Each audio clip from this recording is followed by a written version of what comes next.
When I was a kid, I had a button on my backpack that read, "I live 10 months for 2." When people noticed it, I'd get one of 2 reactions. Total confusion. 10 months of what? Does this poor girl have a terminal illness? Or a knowing smile. The ones who smiled would inevitably ask one question, a question that let me know without a doubt that they were my kind of people. "So, where'd you go to camp?"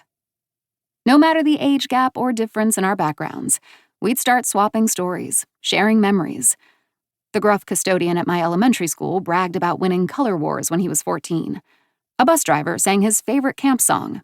The Princess Pat lived in a tree, complete with hand motions. My pediatrician told me she once caught her marshmallow on fire and then, panicking, waved her roasting stick in the air, causing the marshmallow to fall onto her bare foot. She even showed me the burn scar, taking her shoe off in the middle of her clinic room while I waited for my 12-year-old vaccinations. Here's what I took from those conversations. There's something magical about summer camp. Those days stick in your mind like pine sap in your hair, like the scent of campfire smoke on your clothes. Even decades later, the memories remain vivid.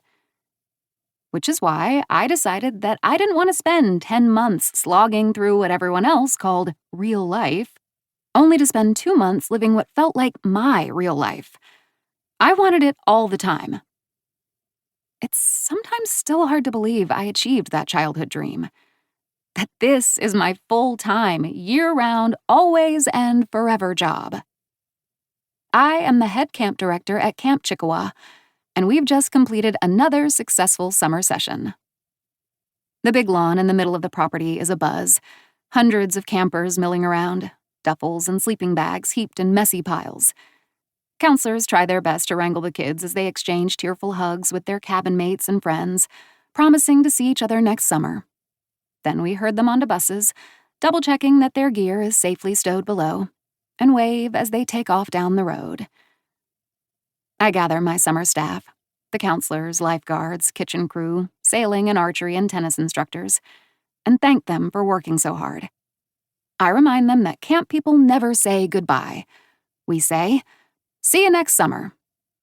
So that's what they do, exchanging phone numbers and hugs before taking off. And then, everything goes silent. The only signs of the 300 people who called this place home for the past 8 weeks are the trampled ground, scraps of trash, and whispers of memory floating through the air. Campfires and songs, pranks and crafts, friendships to last a lifetime. I take a deep breath, thinking how grateful I am to be part of it.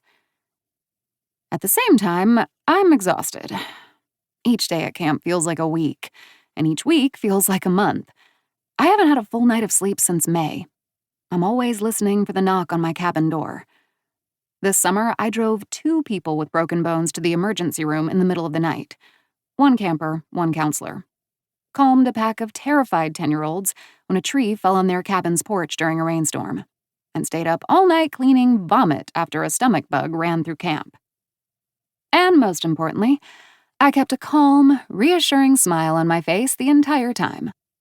After all, I set the tone for the summer. The former owners, Nathaniel and Lola Valentine, taught me this.